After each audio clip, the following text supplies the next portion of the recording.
Écoutez, bonjour à vous. Merci à vous d'être présent aujourd'hui pour ce premier webinaire Partir vivre à l'étranger. Donc, l'école centrale est centralement unie dans le cadre du développement de l'offre carrière Check Your Career a souhaité finalement mettre en place toute une série d'outils pour contribuer finalement à la mobilité de nos diplômés et de nos étudiants. Alors pourquoi cette thématique? Parce que tout simplement partir travailler à l'international, ça fait partie de l'ADN de l'école. On a aujourd'hui 18% de nos diplômés qui travaillent à l'étranger, soit 3% de plus quand même que les autres écoles. On a également un quart de nos diplômés de moins de 30 ans qui vivent effectivement à l'international. Donc, comme je vous le disais, ça nous semblait important d'aller plus loin aussi dans l'accompagnement et de vraiment être un facilitateur à la mobilité de nos diplômés et de nos étudiants. Donc, ces webinaires, en fait, ils se feront toute l'année sur des localisations différentes. On va proposer aussi, à travers l'offre carrière, du coaching spécifique pour les diplômés qui veulent justement concrétiser ce type de projet.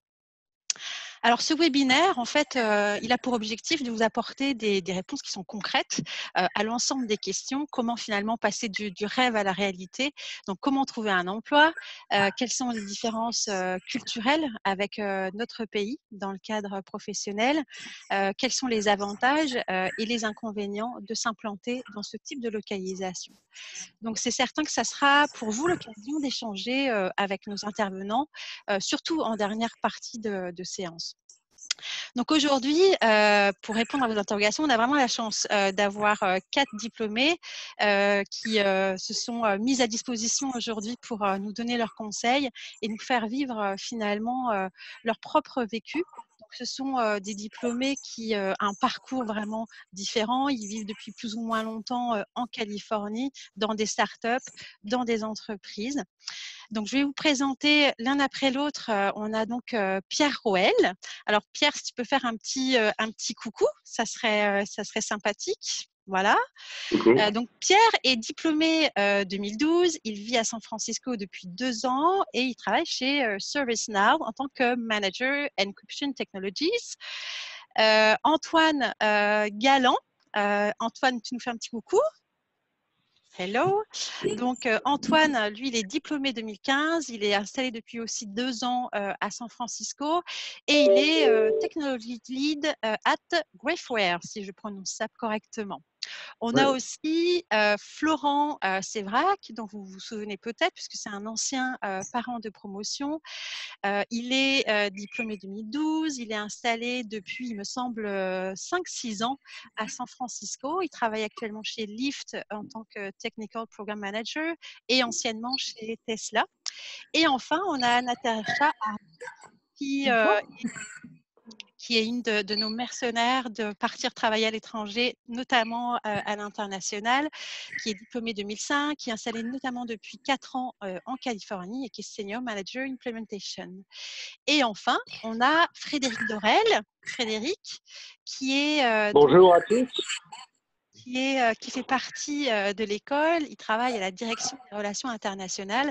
Alors, c'est le spécialiste Amérique du Nord ou Amérique, il me semble, et il va pouvoir effectivement répondre aussi à des questions plus spécifiques, notamment des étudiants qui veulent concrétiser leur projet d'études à l'étranger.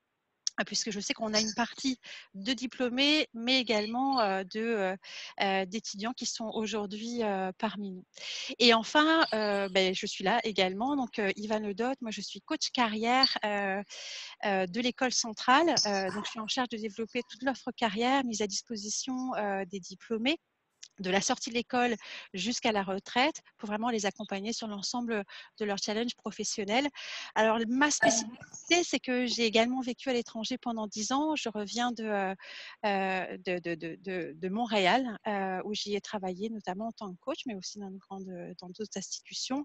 Donc, je suis aussi à même de vous partager mon propre vécu et mes conseils, puisque j'accompagne aussi notamment pas mal de personnes qui veulent concrétiser ce type de projet-là, partir travailler à l'étranger et à l'international.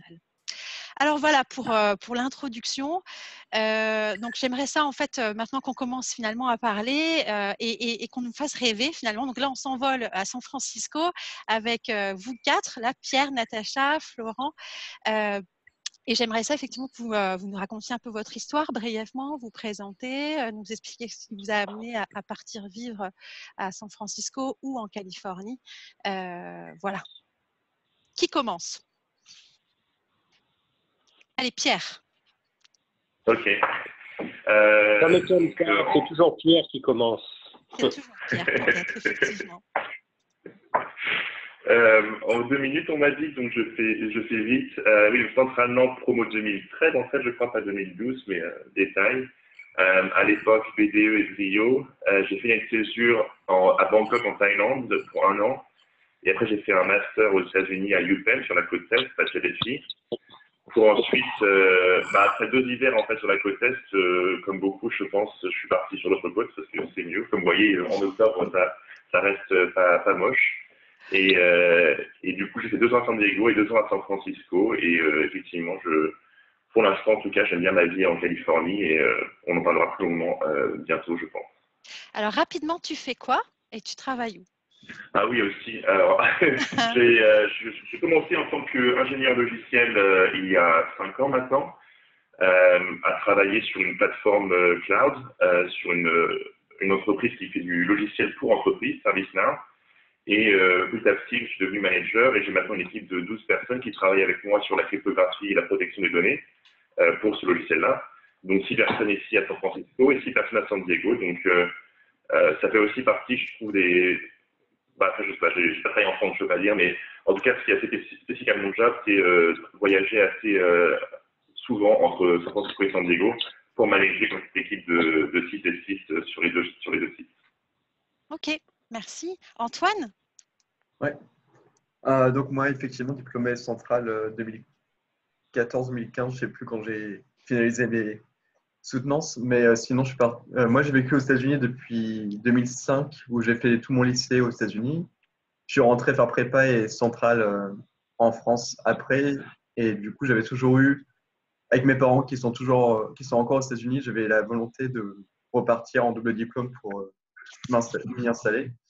Donc, j'ai suivi Pierre. Je suis allé à UPenn à Philadelphie où j'ai fait un master pendant 1 an et demi, 2 ans. J'ai rejoint ma boîte à Philadelphie et quand ma boîte a décidé de partir, s'installer sur la côte ouest à San Francisco, j'ai suivi.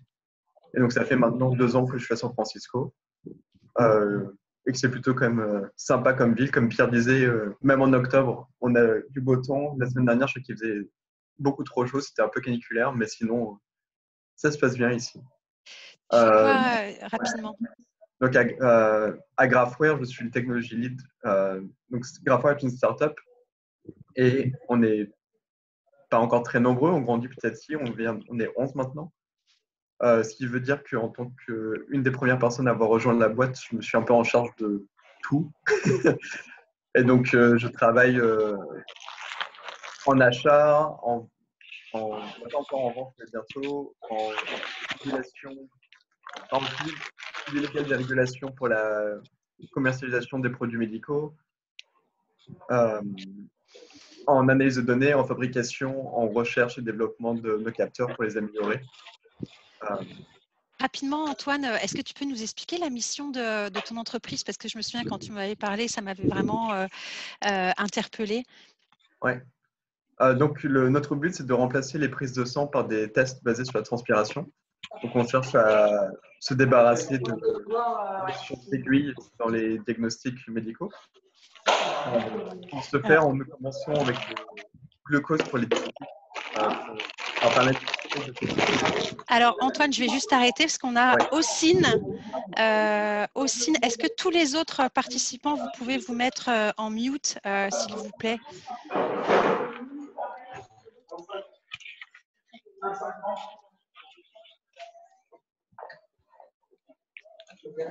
Ossine?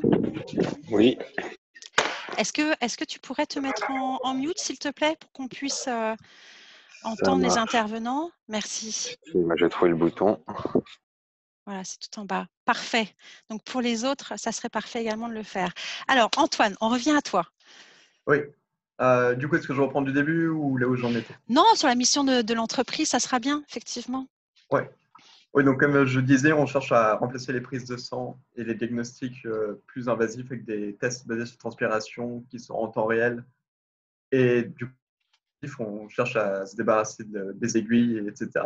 En tout cas pour le diagnostic. Et on commence pour cela avec le diabète. Aider les personnes qui souffrent de diabète à ne pas se piquer les doigts en permanence et à avoir un suivi en temps réel de ce qui se passe à l'intérieur. D'accord. Eh ben, merci beaucoup. Florent, à ton tour. Bonjour. Donc, mon parcours, j'étais à Centrale en mai 2012, mais je suis parti pendant 2 ans au Chili faire un double diplôme à Santiago. Après le Chili, j'ai cherché du travail aux États-Unis et en fait, Natacha Hardy m'a aidé ou on m'a connecté avec un de ses collègues qui lançait une start-up. Et j'ai fait des interviews et j'ai réussi à obtenir le job dans cette start-up-là. Mais après 2 ans, la startup a commencé à battre de l'aile et les fondateurs m'ont aidé à trouver un nouveau job. Et au final, j'ai réussi à trouver un job à Tesla sur la côte ouest. Alors, au début, j'étais à Boston, mais j'ai ensuite déménagé à San Francisco. Je travaillais à 4 ans à Tesla en usine en train de lancer des produits. Par exemple, j'ai coordonné le lancement des moteurs du Model 3. Et ensuite, j'ai essayé de changer pour travailler à Lyft, qui est comme Uber, mais c'est le concurrent d'Uber aux États-Unis. Et je travaille dans les voitures autonomes. Et mon boulot, je travaille sur les sensors, c'est-à-dire les capteurs, donc caméra, radar et lidar. Et je coordonne l'activité de l'équipe d'ingénierie. OK. Bah, merci beaucoup. Natacha, à toi. Oui, bonjour. Donc, je suis diplômée 2005 et j'ai d'abord travaillé à peu près 6 ans en France chez EDF en fait. Et j'ai voulu ensuite changer juste pour le contexte. Mon père, lui, avait fait ses études aux États-Unis, en Californie, et m'avait toujours parlé de la Californie et avait travaillé ici également. Donc, j'ai d'abord fait un MBA comme lui, mais moi sur la côte Est, pendant 2 ans, 2011-2013. Et j'ai rencontré la personne qui est maintenant mon mari, il faut dire ce qui est. Et on s'est dit, bon, où est-ce qu'on peut trouver un travail à deux aux États-Unis? On savait qu'on voulait rester ici. Donc, soit côte Est, côte Ouest. Mon mari, qui est également, enfin, lui, a la double nationalité américaine, a trouvé son travail en premier côte Ouest. Il est parti en vacances et moi, j'ai acheté un billet simple pour la Californie et j'ai dit, bon, bah, à moi de trouver un boulot. Et donc j'ai trouvé ici d'abord chez HP pendant 1 an en consultante interne en optimisation de chaîne d'approvisionnement. Mais au bout d'1 an, le grand groupe, je voulais changer. Donc, je suis allée chez Medallia, qui est une entreprise qui s'intéresse à l'expérience client et à vraiment aider toutes les entreprises à comprendre ce que veulent leurs clients et comment les aider là-dessus. J'étais d'abord donc dans l'équipe d'implémentation pour implémenter le logiciel. Pendant à peu près 4 ans, j'ai pris mon congé maternité et là, ça fait 2 mois. En fait, j'ai pas encore mis mon profil LinkedIn à jour, mais je suis dans l'équipe de veille concurrentielle et donc j'aide vraiment les dirigeants de l'entreprise à comprendre ce que font nos concurrents d'un point de vue du produit, mais également les investissements. Donc ça, chez qui? Chez Medallia. Toujours. Voilà. Et donc, D'accord. voilà, j'ai rejoint quand l'entreprise était 650 personnes. On était une entreprise privée et nous sommes publics depuis septembre. Donc, nous grossissons très rapidement. Alors maintenant, on va en venir à ce qui, à mon avis, intéresse aussi vivement nos participants, c'est savoir comment vous avez fait pour trouver votre premier poste. Alors, qui se lance? Florent, à toi. Donc, peut-être nous partager aussi vraiment les difficultés rencontrées et puis effectivement ce qui t'a permis vraiment d'accéder à un premier emploi. Quelles ont été les astuces, les bons coups que tu as à nous partager? Donc, concrètement, j'ai fini mon diplôme en janvier 2012 et j'ai réussi à trouver un job en juin 2012 à Boston. Pour ça, j'ai essayé un peu de tout puisque c'est assez difficile de trouver du boulot aux États-Unis à cause des visas. Donc, j'ai essayé d'obtenir un VIE et j'en ai obtenu un en fait chez Turbomeca, qui est une entreprise du groupe Secma, je crois. mais c'était en Caroline du Nord, donc assez loin de Boston. Je voulais vraiment être à Boston. Un peu aussi parce que j'ai rencontré ma femme au Chili et du coup, on voulait être ensemble à Boston. Le VIE, il était intéressant, mais pas dans la bonne ville. Donc, en même moment, j'essayais de trouver un autre boulot, un travail aux États-Unis. Donc, ce que j'ai fait, c'est que je suis parti en vacances à Boston. J'ai contacté beaucoup de monde sur LinkedIn pour trouver des contacts, pouvoir prendre un café avec eux ou les rencontrer. Ensuite, j'essaie de les motiver en leur disant que j'étais disponible et je voulais travailler. Donc, j'ai réussi à convaincre une startup qui s'appelait Coolchip Technologies. Ils m'ont donné un travail, en gros, non rémunéré pendant 1 mois pour que je puisse leur montrer ce dont j'étais capable. J'ai aussi travaillé depuis la France quand j'étais encore en France. Et au bout d'1 mois, je leur ai dit que s'ils ne me donnaient pas un visa, bah, j'avais besoin de rentrer en France. Donc, je les ai un peu obligés à m'aider. Et le visa est assez simple au final à obtenir si c'est un visa stagiaire. Ça s'appelle le J1. C'est le même visa que les VIE. Et il s'obtient à peu près 3 semaines et il coûte dans les $2000. Et c'est l'entreprise qui paye. D'accord. Et là, tu nous as amené sur un point qui est bon, c'est-à-dire qu'effectivement, mettre en place une stratégie de réseautage, même depuis effectivement notre pays d'origine, pour commencer finalement à élargir son réseau et trouver un emploi, c'est la première chose à mettre en place. Alors, comment tu t'y es pris? Comment tu as effectivement donné un peu d'efficacité à cette stratégie? Quelle a été ta démarche concrètement? Qu'est-ce que tu as visé? J'ai contacté la chambre de commerce franco-américaine. J'ai contacté les anciennes centrales Nantes sur LinkedIn. Et grâce à la chambre de commerce, ils m'ont aussi donné la liste des contacts français aux États-Unis. Donc, j'avais une liste de peut-être 300 personnes qui ont des postes assez élevés aux États-Unis. Donc, le réseau Central Nantes plus le réseau français m'a permis au final d'avoir des contacts. Et petit à petit, j'ai réussi à rencontrer 4 ou 5 entreprises et il n'y en a qu'une qui a marché au final.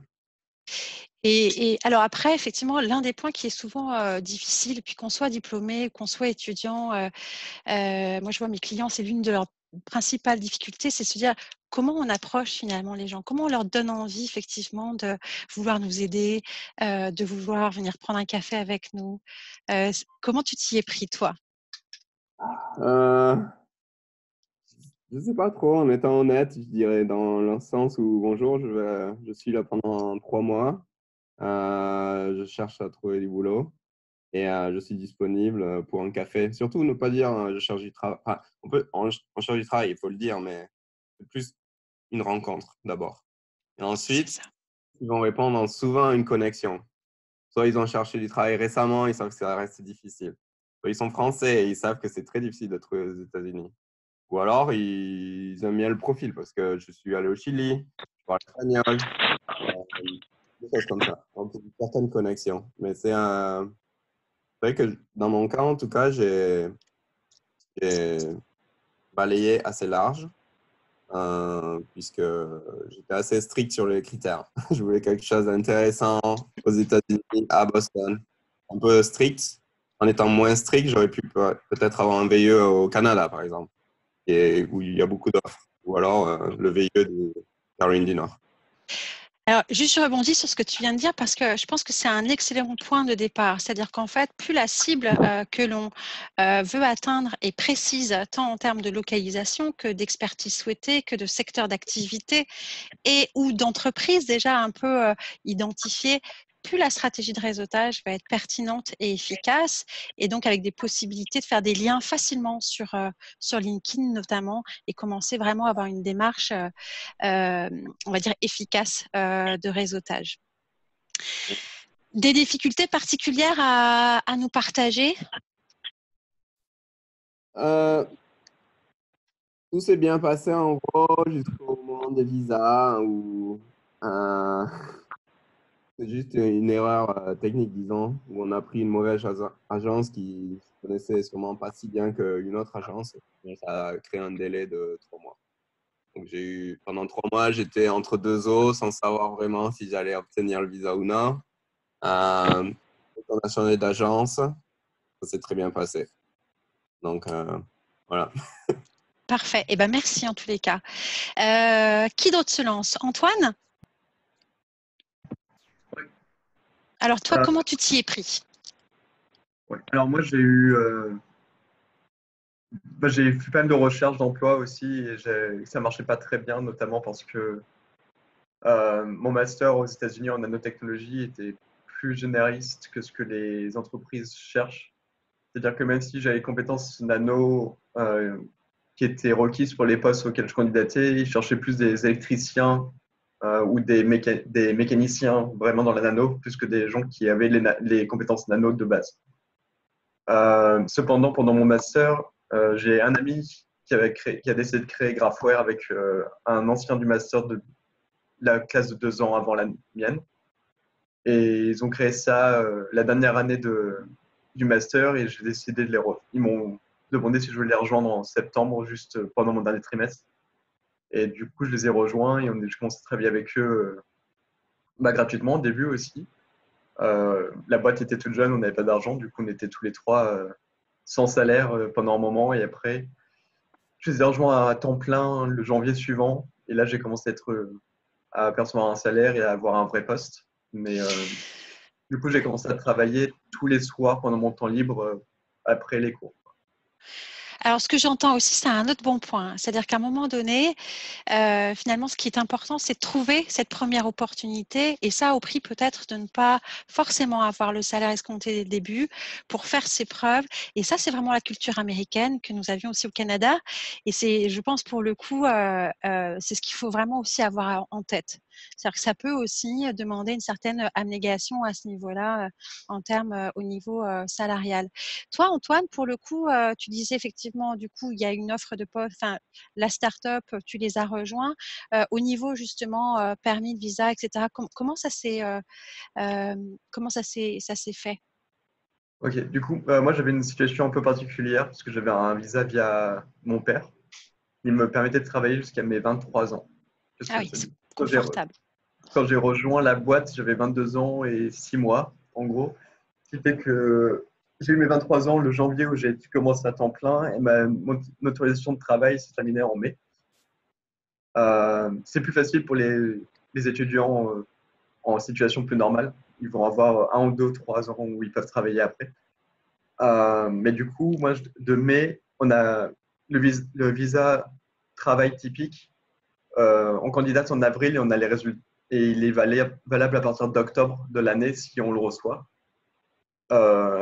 Mais il commence par une loterie. Du coup, il y a beaucoup de gens qui sont de base rejetés avant même lecture du dossier.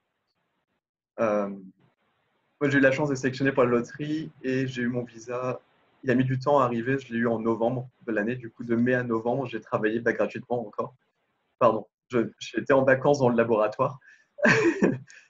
Mais du coup, ouais, voilà, moi, j'ai une situation un peu plus spéciale. Je pense que Pierre et Natacha auront des expériences un peu plus euh, semblables à ce que les étudiants de Centrale peuvent attendre.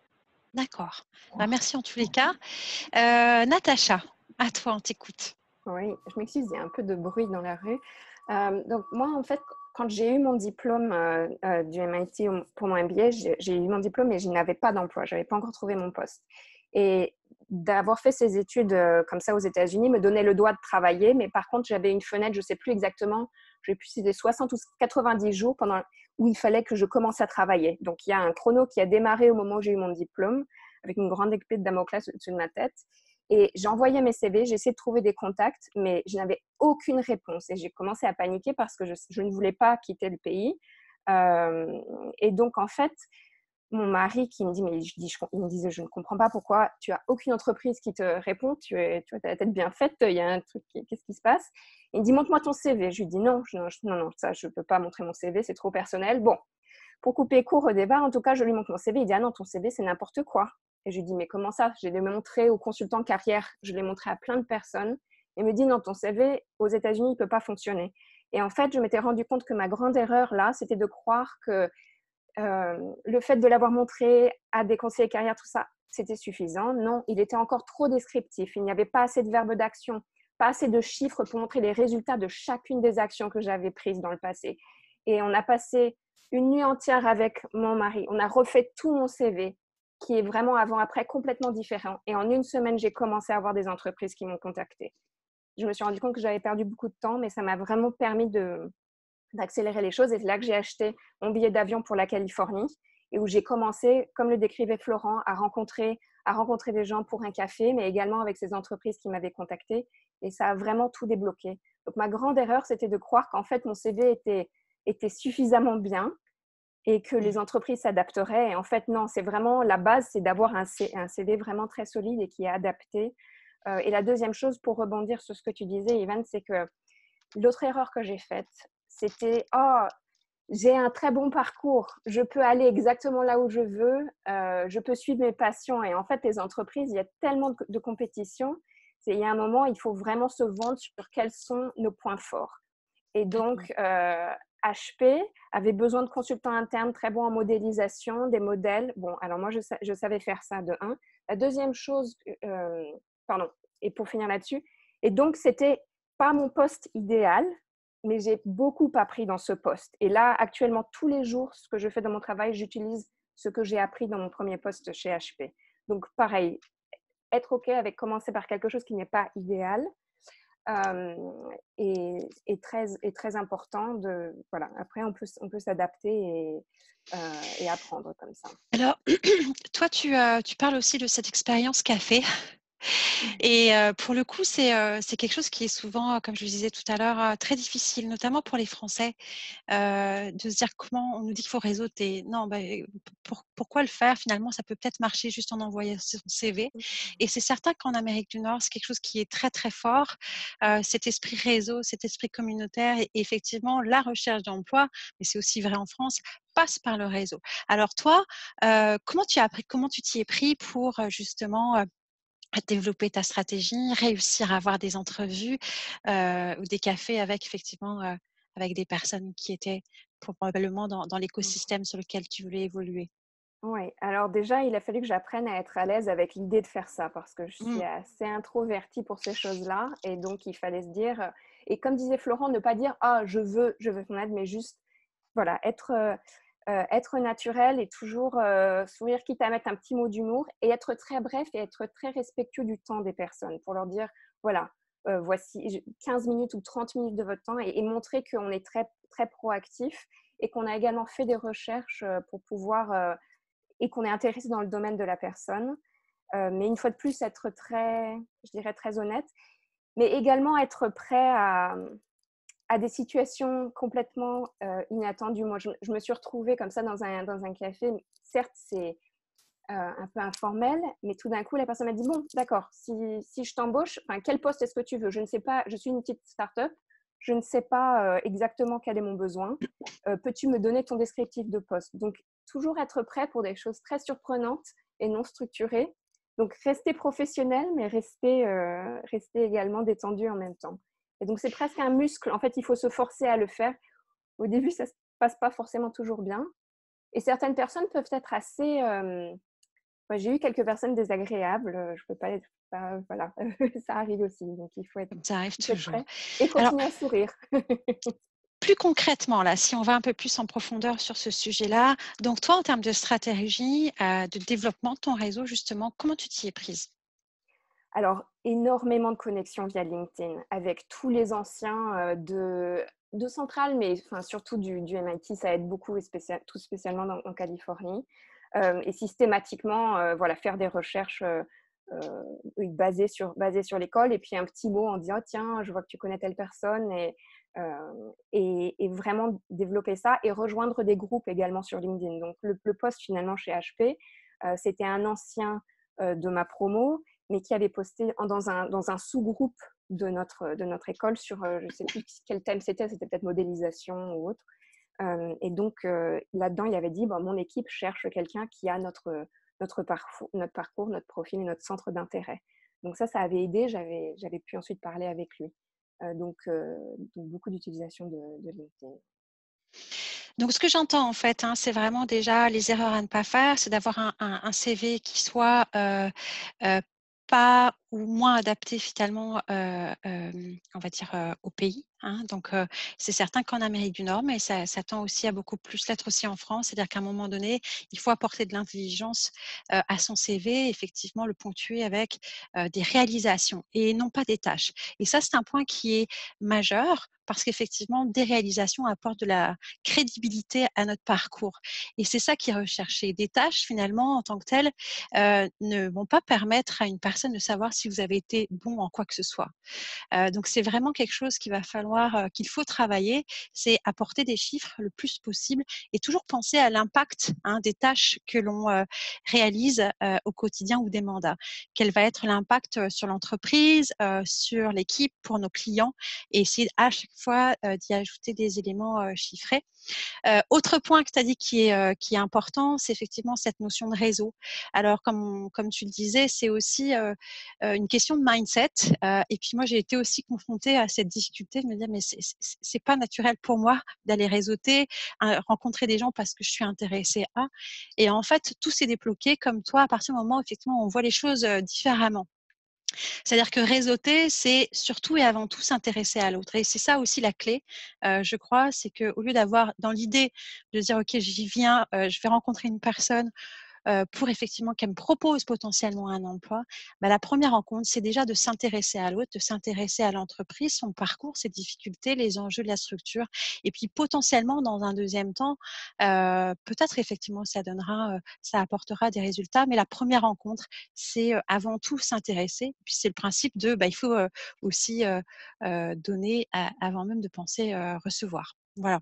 Et si je peux juste ajouter quelque Oui. chose, c'est que souvent, ce que j'ai observé, c'est que peut-être que le contact et la conversation qu'on a eue n'aident pas dans les 6 mois qui viennent, mais parfois, 1 ou 2 années plus tard, la personne se souvient de nous et nous contacte et nous dit « Ah, est-ce que tu es encore intéressé par ce domaine ?» ou est-ce que... Et en fait, c'est un investissement à long terme, d'où l'importance des 2 sens, comme tu mentionnes. Oui, complètement. Et puis à chaque rencontre, l'objectif c'est aussi de repartir avec un nouveau contact, avec une nouvelle activité à faire pour effectivement cibler et se rapprocher davantage de notre cible. Merci beaucoup, en tous les cas, Natacha, pour tes conseils. Pierre, à toi, es-tu là? Oui, toujours là. Ah, voilà. Alors, on t'écoute. Donc, toi, comment tu t'y es pris? Pour moi, j'ai eu la chance, c'était plutôt simple, on va dire, mais le réseau a compté aussi. Donc, je suis venu en double diplôme aux États-Unis en master et à l'été, forcément, je cherchais un stage parce que, comme quand on est étudiant, l'été, si possible, on aime faire des stages. Et en fait, je me suis rendu compte de pas mal de choses à ce moment-là. J'ai envoyé des CV à Facebook, à Google et autres boîtes qui font rêver quand on est étudiant. Et j'avais pas beaucoup de retours. On m'a dit beaucoup à l'époque, on dit souvent des étudiants en licence et non pas en master parce que les étudiants en licence sont beaucoup plus impliqués dans la vie de l'université, dans les événements sociaux et du coup sont plus à même de faire de la pub pour ces grandes boîtes que les étudiants en master, ce que je ne savais pas trop à l'époque. Et donc je postulais à d'autres entreprises, et dont ServiceNow sur la côte ouest, pardon. Et le soir même, j'avais une invitation LinkedIn d'une personne de cette boîte-là. Et je me dis, tiens, c'est bizarre, j'ai juste postulé aujourd'hui, j'ai une invitation LinkedIn ce soir. Et en ouvrant le profil, c'était une centralienne de Paris, qui du coup m'appelle le lendemain et me dit, j'ai vu ton CV, c'est assez atypique, ça se sûr en Thaïlande, ton nouveau diplôme, tout ça, j'aimerais bien te parler. Donc du coup, on a eu un coup de téléphone, elle a dit, écoute, je peux pas te donner un job, c'est pas ce que je fais, mais en tout cas, j'aimerais bien que tu fasses un entretien avec nous et si ça se passe bien, tu as ton stage. Donc j'ai fait ça, j'ai eu mon stage. Ça s'est plutôt bien passé et du coup, à la fin, ils m'ont fait une offre pour revenir à plein temps. Et j'avais hésité à l'époque parce que même si mon stage était très intéressant, j'étais avec beaucoup de seniors en fait qui étaient très forts en informatique. Et c'était un peu intimidant pour moi en étant jeune, sachant pas ce que je faisais trop. Et du coup, j'ai fini quand même par accepter, sans regret aujourd'hui. Pour reprendre ce que disait Natacha sur les visas pour les étudiants, l'avantage d'être aux États-Unis en double diplôme, c'est que après avoir fait un licence ou un master, on a 1 an renouvelable où on peut travailler aux États-Unis, 1 an renouvelable en plus, 3 ans total si vous faites une carrière dans la tech. Donc c'est pas négligeable. J'ai tiré profit de ça, donc je suis revenu à plein temps à ServiceNow. Et depuis, je suis passé sur un visa business et normalement, si tout se passe bien, j'ai ma carte verte d'ici la fin de l'année. Donc, on croise les doigts. Mais pour revenir, pour faire des échos à ce que j'ai entendu sur cet appel, c'est vrai qu'en y réfléchissant, les interactions humaines sont plus aux États-Unis, je pense, qu'en France. En France, on est très diplôme, et si tu as fait Centrale, ou si tu as fait Polytechnique, ou les mines, c'est des portes ouvertes dans les entreprises. Je trouve que c'est beaucoup moins le cas aux États-Unis. Il faut savoir déjà que pour parler d'expérience, les CV sont plus axés sur l'expérience que sur les diplômes en soi. Les diplômes sont intéressants, mais pas le critère numéro un quand on recrute des jeunes diplômés. Et je suis assez impliqué, moi, dans le recrutement de la boîte. Je vais apercer dans 2 semaines à un forum de recrutement. Et je remarque en fait que les boîtes sont vachement à viser des entreprises clés. Donc nous, on vise Berkeley, UCSD, UCLA, University of Michigan et une ou 2 autres. Et en fait, on recrute que en personne. On se déplace dans les forums, on parle aux jeunes et on recrute vraiment qu'en personne. Et ça montre que, au final, si vous postulez juste comme ça en ligne, il y a très peu de chances que votre CV soit regardé. Et du coup, pour revenir à civiliser les autres, c'est vraiment le rapport en personne très important, que ce soit dans les forums, que ce soit par les anciens autour d'un café. Je trouve que ça marche beaucoup plus comme ça aux États-Unis que de ce que j'ai vu en France, en tout cas. Et je voulais juste faire écho à ça. Parfait. Merci beaucoup. J'aimerais vous poser maintenant une deuxième question. Quelles sont, selon vous, qu'est-ce que vous avez identifié comme différence justement culturelle? Vous avez travaillé, alors Natacha a travaillé en France et puis aux États-Unis. Pour les autres, vous avez certainement aussi une petite idée, en tous les cas, des différences culturelles notables là, de justement travailler en Amérique du Nord. Est-ce que vous pouvez nous en parler un peu? Qui commence? Allez, Natacha, vas-y. Je crois que pour moi, là où j'ai vraiment été obligée de m'adapter, c'était quand j'entendais une idée dans une réunion ou quelque part, j'avais toujours tendance à pas forcément voir le côté négatif des choses, mais commencer par une objection. Et on m'a très vite, et je suis très contente que mes camarades de classe me l'ont fait remarquer, que non, ça n'allait pas passer en entreprise. Donc j'aime dire qu'au lieu de dire oui, mais, je dis oui, super, et en fait, j'ai dû faire cet exercice plusieurs fois. Et je me suis rendu compte qu'au final, on arrive quand même à véhiculer les mêmes messages, mais le packaging est différent. Et ça passe beaucoup mieux parce que quand on commence par du négatif, les idées se ferment. Et quand on essaie de suggérer quelque chose, par exemple une amélioration, une innovation, il faut toujours le mettre d'un côté plus positif pour que ça passe mieux. Donc, ça, pareil, un muscle qui s'entraîne. Mais ça a été très utile pour moi de faire ce changement. Je n'y arrive pas systématiquement, mais je fais des blagues là-dessus, donc je recommande l'humour pour sortir de certaines situations. Je sais pas si, je peux en mentionner d'autres, mais je ne sais pas si les autres veulent. Si, vas-y. Est-ce que les autres, vous voulez partager d'autres points? Florent? Oui, une grosse différence, je dirais, c'est que la manière de prendre des décisions dans l'entreprise est assez peu rationnelle, en tout cas dans mon expérience. C'est-à-dire? C'est l'émotion. C'est celui qui est le mieux capable de communiquer son enthousiasme pour un projet ou une solution. Donc, et les chiffres derrière, personne ne les regarde. C'est assez intéressant de voir ça, et même au plus haut niveau. Hein. C'est pas juste au niveau genre des ingénieurs, c'est manager et même le directeur. Donc, en gros, il faut arriver avec de l'énergie. Et si on a beaucoup d'énergie dans l'entreprise, eh bien, on peut obtenir les projets qu'on veut. Et une facilité aussi à communiquer avec conviction. Ça, c'est quand même un point qui est important à travailler en continu. Autre point, Antoine, Pierre? Oui, moi j'ai des points, on dirait aussi pratiques. Ce qui m'avait assez choqué aux États-Unis, c'est que par exemple, j'avais eu un entretien pour un stage.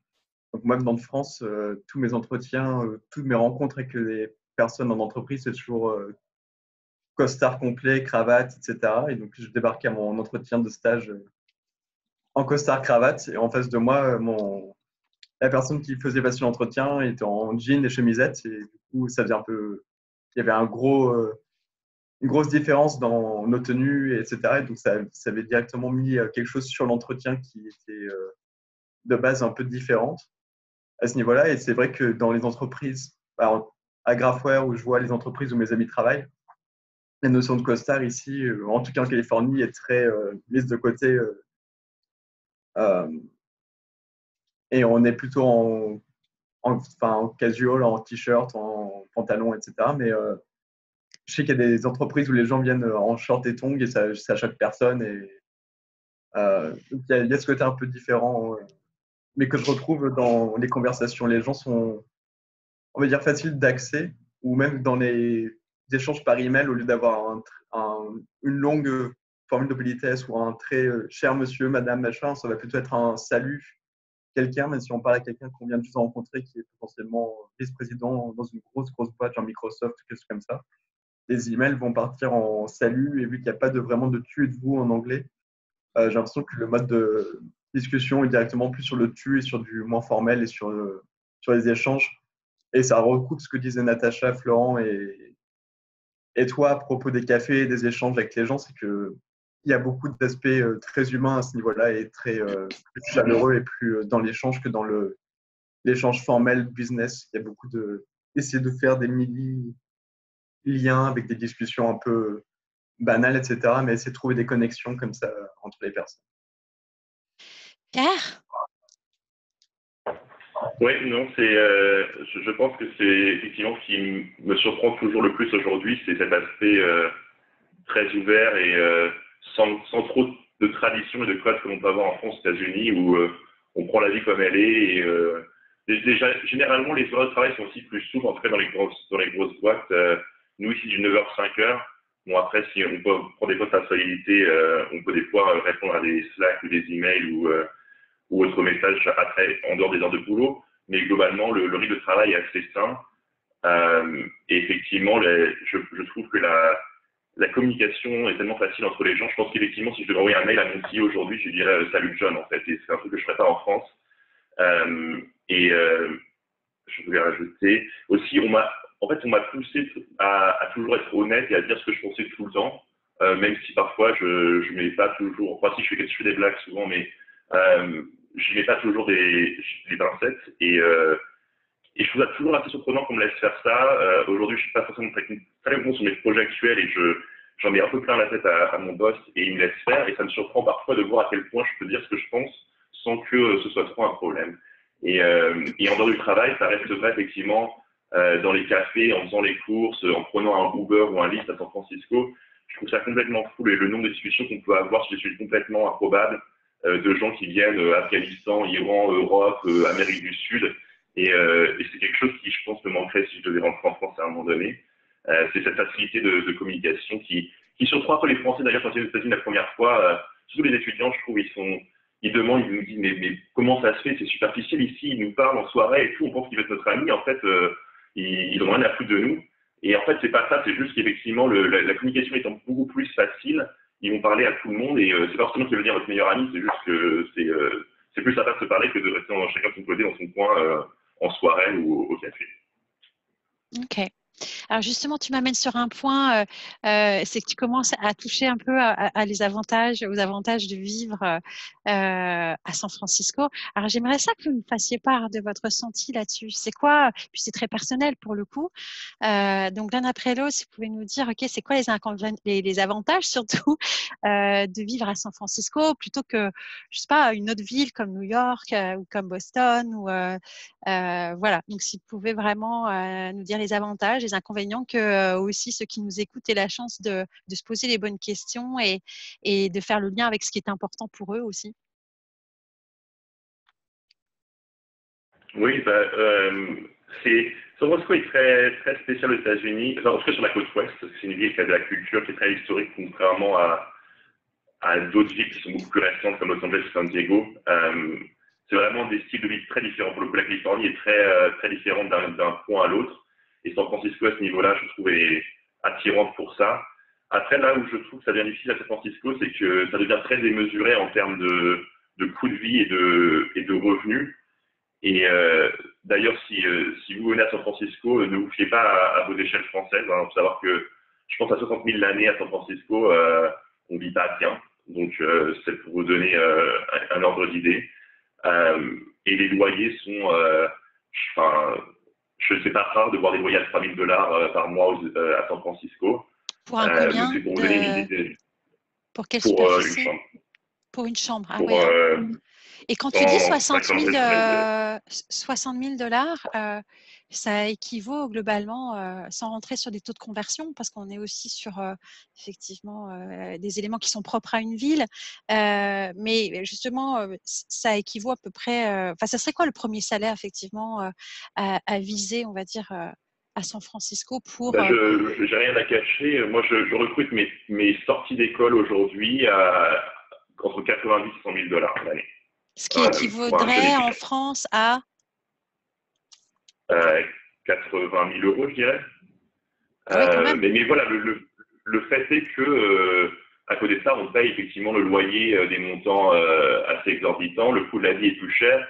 Et du coup, c'est vrai qu'en termes de repères, je trouve ça difficile de se dire qu'est-ce qui est normal ou pas normal, parce que c'est juste des échelles complètement différentes. Et ça, c'est pas toujours facile.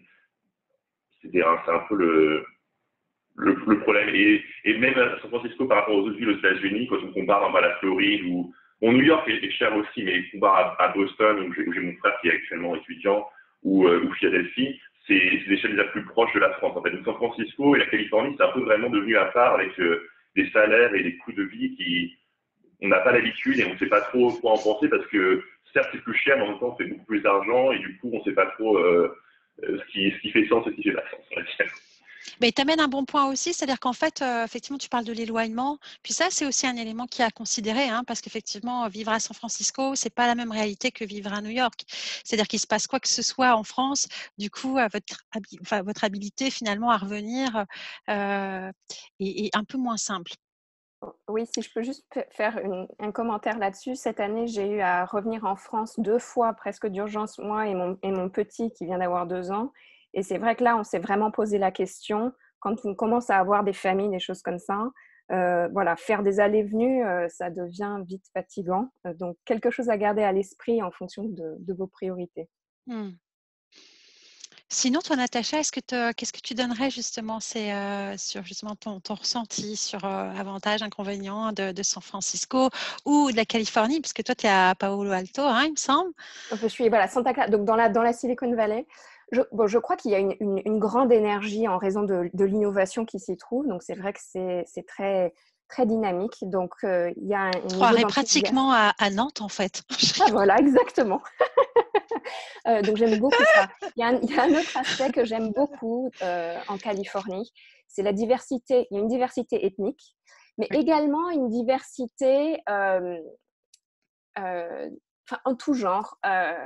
Et bon, à la fois et je vais dire également orientation sexuelle. Et je vais dire que c'est très important pour moi parce que je viens en France, parfois c'est très, comment dire, un peu conservateur. Et quand je suis venue ici, voilà, il y a tout un melting pot de tout ce qu'on peut trouver dans le monde. En tout cas, voilà, c'était très, très bon pour moi en termes de développement personnel et de développement avec les gens, et un enrichissement et du coup des idées au niveau professionnel, puisqu'il n'y a plus rien, il n'y a plus de contraintes. Donc, de ce point de vue-là, j'aime beaucoup la Californie.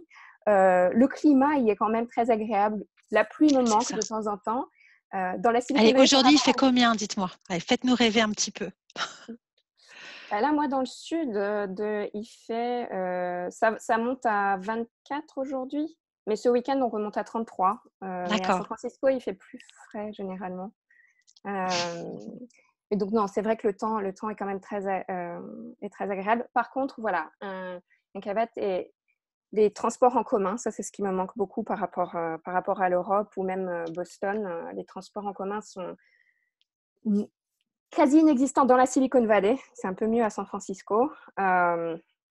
Et donc, c'est vrai qu'on a un train, mais qui a ses limites. Donc, voilà, quand on est un couple, il faut une voiture pour chacun. Et donc, à garder à l'esprit, beaucoup d'embouteillages, voilà. Des choses qui ne sont pas parfaites, mais bon, au final, on finit par s'y habituer. Je ne pensais pas, mais on s'y habitue. Merci beaucoup. Nicolas, on va poser effectivement des questions dans 2 minutes. J'aimerais ça vous entendre les autres, Antoine et Florent, rapidement, si vous avez des points importants à rajouter là-dessus. Oui, moi je vais confirmer ce que Natacha disait sur les transports en commun, même dans San Francisco, en fonction de où on est dans la ville, qui est quand même pas si grande, tout n'est pas très bien desservi par les transports en commun non plus. Le métro fait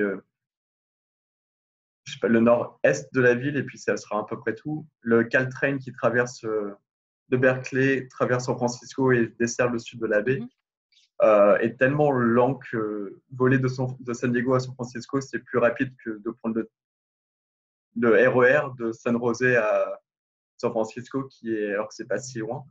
Donc les transports sont pas très développés, ce qui fait que il y a beaucoup. La ville est pas très grande, donc on peut faire quand même beaucoup à pied, mais sinon Uber et Lyft sont quand même utilisés énormément par les gens qui vivent ici. D'accord. C'est limite, il y a des moments où prendre Uber ou Lyft, ça revient moins cher que prendre le bus pour commencer, donc c'est assez hallucinant. Ok. Il faut dire quand même qu'Antoine comme moi, on va au boulot quand même en Uber et en Lyft. C'est notre moyen de transport du coup. Ah oui, d'accord. Ok. Vas-y. Sinon, en avantage, c'est aussi ce que disaient Pierre et Natacha, c'est l'énergie qu'il y a et l'innovation tech et dans tout ce qui est des nouvelles technologies ici. Et au final, ma boîte a été créée à Philadelphie, mais on a bougé sur San Francisco parce que c'est là où il y a l'argent et les investisseurs, etc., sont dans la Silicon Valley. Et même si ça se développe à Boston, ça se développe à Philly, un peu à San Diego, euh, le gros et la masse énorme d'argent euh, est ici Merci Natacha. est ici dans la baie de la Silicon Valley et notamment San Francisco pour beaucoup. C'était un des gros avantages du coup pour notre boîte et c'est pour ça qu'on a bougé ici. Qu'est-ce qui fait que vous restez? Juste une dernière question. On reste parce que on s'y plaît en fait. La vie en dehors du travail est aussi très développée. Il y a beaucoup de scènes culturelles, il y a beaucoup de théâtre, il y a beaucoup de, je crois qu'on a 2 scènes de Broadway ici. On a pas mal de, après on a pas mal de bars, on a pas mal de restaurants. Le niveau culinaire, San Francisco est peut-être un peu au-dessus d'autres villes en Californie. On a beaucoup de facilités. On a Napa et Sonoma pour tout ce qui est vin aussi, qui est juste à côté. On peut partir en week-end et faire des dégustations sur toute la journée ou sur tout le week-end. Non, c'est très sympa culturellement et en dehors du travail, etc., quoi. Et puis les conditions, au final, malgré le coût de la vie, on vit quand même pas mal ici quand on a un salaire qui correspond au job qu'on a. Ok, merci. Les autres, juste un dernier mot là-dessus. Florent, toi, qu'est-ce qui fait que tu restes vivre Il y a énormément d'opportunités de travail. C'est assez incroyable. Souvent, on reçoit un email pour un nouveau job. Il y a beaucoup de choix, peut-être trop de choix même au final. Et aussi, la Californie, c'est magnifique. Ça reste un des États des États-Unis sûrement les plus beaux. Il y a beaucoup de parcs nationaux et on a accès à la nature en très peu de temps. Même si, c'est vrai qu'il y a beaucoup d'embouteillages et tout ça, mais en même temps, en faisant une demi-heure de trajet, on se retrouve dans des parcs avec des séquoias. Enfin, c'est vraiment très, très beau. C'est pas des choses en Europe facilement. Donc, ça reste exotique aussi. Ok, merci. Frédéric, je vois que tu es là. Justement, est-ce que toi, tu as des choses à nous partager aussi? Je sais que tu as vécu en Amérique et puis de par ta profession ici à l'école, est-ce qu'il y a vraiment des conseils que tu veux apporter rapidement à ceux qui sont là? On t'entend pas, tu es en mute. Voilà. Est-ce que tu m'entends là? Oui, c'est voilà. Parfait. Bon, moi j'ai une contribution très, très modeste à apporter. Je suis ici surtout pour écouter, en fait, et pour apprendre. J'ai pris beaucoup de notes en écoutant nos amis. Moi, j'ai un rôle assez mineur dans tout ça, c'est-à-dire que j'ai été, pour certains d'entre eux, placé au bout de la piste de lancement et puis j'ai appuyé sur un bouton et ils se sont très très bien débrouillés sans moi et je suis toujours très épaté par la réussite et la finesse d'analyse de nos étudiants. Personnellement, j'ai pas tellement de conseils à donner, si ce n'est à appuyer sur certains points qu'on a entendus qui me paraissent absolument fondamentaux. Nous, ici, à la relation internationale, à Centrale, on envoie à peu près 130 étudiants par an, un peu partout dans le monde, en double diplôme, et à peu près entre 5 et 10 étudiants aux États-Unis chaque année. Et donc, depuis une vingtaine d'années, il suffit de faire le calcul, il y en a quand même pas mal. Et toujours partir à l'étranger, c'est une épreuve pour les étudiants parce que c'est un changement de monde, c'est un basculement dans une autre société. Et on se rend compte toujours qu'on a vraiment beaucoup de chance à Centrale Nantes parce qu'on a des étudiants très brillants, très adaptables, qui savent très bien sentir les choses dans l'environnement dans lequel ils se situent. Et moi, je suis en particulier Pierre et Antoine depuis des années, et à distance, mais on s'est vu pour la dernière fois à Philadelphie il y a quelques années, mais enfin bon, je les vois sur LinkedIn, etc. Et ils représentent exactement le profil que nous aimons, c'est-à-dire enthousiaste, plein d'énergie, vif et tout à fait capable de s'adapter dans ces situations. Et donc avec Natacha et puis les autres témoins, vraiment j'ai beaucoup de plaisir à constater ça. Donc en fait, l'idée c'est effectivement s'intéresser à l'autre, s'intéresser à l'entreprise. Et toi tu l'as dit toi-même, Ivan, je crois que ça c'est un point important. Nous avons la chance d'avoir des étudiants curieux et nous sommes ici pour flatter leur curiosité et leur donner confiance en eux. Et le dernier point, c'est que en fait, lorsque Pierre et les autres étaient étudiants à l'école, ils ressemblaient un peu, malgré tout, aux autres étudiants, c'est-à-dire qu'ils étaient pleins de possibilités, ils avaient des capacités multiples, mais ils ne savaient pas toujours les identifier, les mettre en valeur et s'appuyer fortement sur leurs capacités pour avancer. Les classes prépa, sans doute, les avaient un petit peu fossilisées. Et nous, on est là pour essayer de les décongeler un peu, et on y arrive plus ou moins, mais bon, ils font ça très bien sans nous. En fait, il faut que nous donnions confiance à nos étudiants. Nous avons des étudiants remarquables qui parfois ne connaissent pas les potentiels qu'ils ont en eux, et c'est à nous de déclencher tout ça. Et puis on voit que ça marche. Effectivement, je pense qu'on a des beaux exemples devant nous.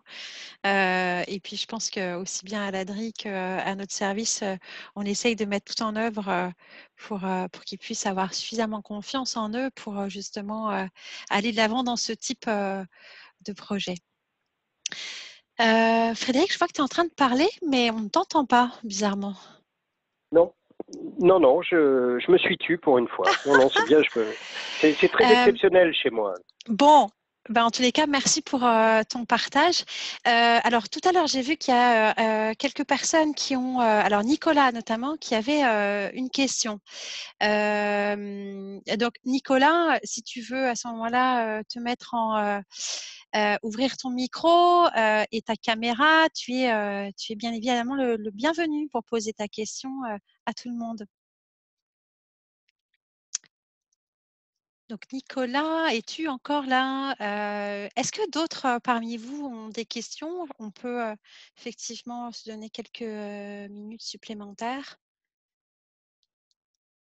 Oui, bonjour. Est-ce qu'on m'entend? Oui, tout à fait. Oui, Donc, alors, bonjour, c'est Nicolas. Oui, je répète ma question. Du coup, merci beaucoup pour vos retours d'expérience.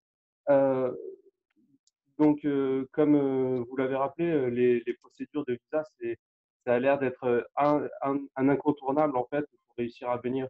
Donc, une fois qu'on a réussi à convaincre un employeur, généralement, c'est aussi difficile de passer l'étape de comment réussir à le convaincre de passer par les procédures de visa. Donc, est-ce que éventuellement vous auriez des conseils pour être bien au point sur comment approcher le visa, enfin, c'est-à-dire par où il faudrait passer. Est-ce que c'est mieux de se renseigner par des, des organismes, des avocats? Est-ce que vous avez des conseils là-dessus? Euh, des conseils, oui. Je ne pense pas qu'il y ait besoin de passer par des organismes autres. Après, peut-être que les autres pensent différemment, mais les entreprises en général se chargeront de tout. Euh, mais il est important que tu saches en gros les gros points de ce que ton visa implique pour que tu puisses en parler quand même avec l'entreprise avec qui tu fais des entretiens ou avec qui tu travailles. Parce que souvent les managers, surtout s'ils sont américains, ne vont pas savoir ce que ça représente en coût et tout ça. Ils vont pouvoir dire écoutez, je sais que j'ai besoin d'un visa, mais ça prendra que 3 semaines, ça coûtera que 2 000 € ou 2 000 $. Ça les calmera un peu plus que de dire oh là, d'avoir un visa, on ne sait pas combien ça va prendre. Euh, Maintenant, étant donné la situation actuelle aussi avec le gouvernement actuel aux États-Unis, il faut savoir qu'on a peur quand même de recruter sur visa parce qu'il y a des inconnus. On voit les visas prendre plus de temps que normalement et ça ne nous rassure pas. Et ce que j'ai envie de dire aussi, c'est si vous cherchez des postes pour démarrer votre vie aux États-Unis, faites comme Florent et cherchez plus dans les startups où vous aurez le contact humain plus facile. Au fur et à mesure que les entreprises grandissent, et moi je le vois, ma boîte est passée en 5 ans de 3 000 employés à 12 000 aujourd'hui. On change nos politiques de recrutement. Et avant, les stagiaires, c'était un peu on fait comme on veut, on recrute quand on veut, on peut même recruter des gens à part-time, études et jobs. On fait plus ça aujourd'hui, maintenant c'est très strict, on fait des stagiaires que pendant l'été, si on fait en dehors de l'été pour faire des contrats en passant par des boîtes intermédiaires. Ça se complique vachement quand les boîtes grandissent. Hein. Je pense à ce niveau-là que malheureusement, que ce soit Google, Facebook ou autre, c'est difficile de recruter des étudiants français stagiaires facilement. Et donc, essayer plutôt les boîtes plus petites qui auront plus de flexibilité à ce niveau-là. D'accord. Généralement, quand vous recherchez des stagiaires, j'imagine que vous passez par enfin, ça doit être relativement facile. J'imagine que vous prenez surtout des visas J1 si vous prenez des étudiants étrangers.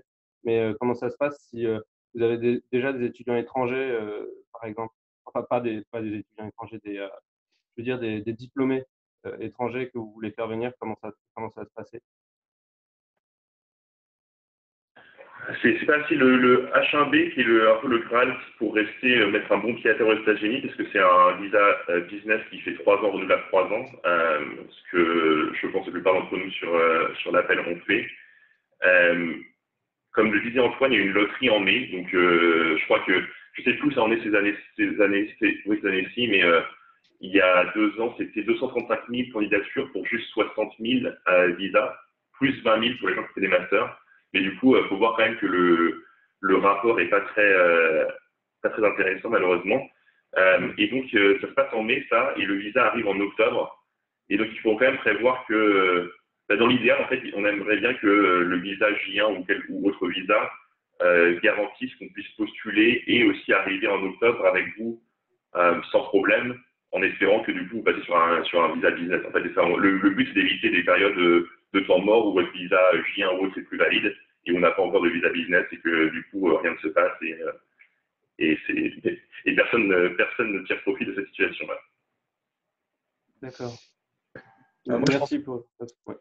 je pense que effectivement, le H1, c'est le visa business qui va te permettre de rester, mais c'est celui qui va être difficile de convaincre une entreprise de postuler pour toi, puisque ça a un coût. C'est comme on l'a dit, il y a une loterie avant même l'année du dossier.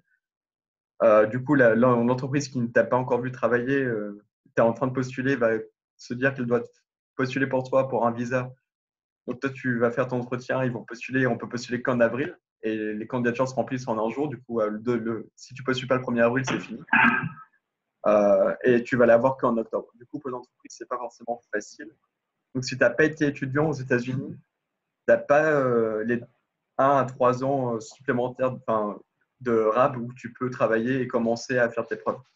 Du coup, pour ça, je pense que là, c'est Florent qui va pouvoir nous en parler plus, mais je pense que le plus simple, c'est le VIE et qui va te permettre de venir, il me semble, avec un J1 et qui, lui, va te permettre de travailler du coup pendant je ne sais pas combien de temps c'est, Florent nous en dira plus. Ouais. J1, c'est 1 an. VIE ou le J1, c'est la même chose au final. VIE, c'est une entreprise française qui va s'en occuper, étant un salaire en euros avec la retraite, les conditions de VIE. Mais le J1, c'est exactement la même chose pour les États-Unis au final. Ça dure 1 an maximum ou 18 mois si tu as un peu d'expérience. Et donc, le conseil est de finir son J1 fin septembre et commencer le H1B début octobre. Et il faut être capable de prouver à l'entreprise qu'on vaut le coup pour qu'on soit sponsorisé pour le H1B 6 mois avant ça, en avril. Donc, voilà. Florent et les autres, juste parce qu'effectivement, toute cette notion de permis de travail, c'est quand même relativement complexe. Mais si juste en une phrase ou deux, vous nous disiez, OK, tu es diplômé, tu veux travailler à San Francisco aux États-Unis, voilà le meilleur plan à faire. Ça serait quoi? Tu es étudiant, c'est quoi le meilleur plan? Alors, notamment sur la partie de ces visas. Est-ce qu'il vaut mieux, est-ce qu'il faut passer directement par l'entreprise? C'est l'entreprise qui devient le sponsor? Est-ce que, en tant qu'étudiant, c'est vraiment chercher à faire une année de diplôme pour avoir cette ouverture dans le temps de travailler à l'étranger plus facilement? C'est quoi vos recommandations là, si on résume sur ces deux éléments?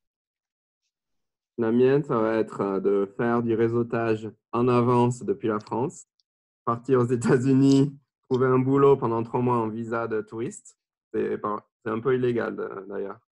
Ensuite, réussir à avoir un J1, dure 1 an, et ça permettra de mettre le pied dans la porte d'une entreprise. Ça sera sûrement une start-up, ça sera sûrement quelque chose d'obtenu grâce au réseau.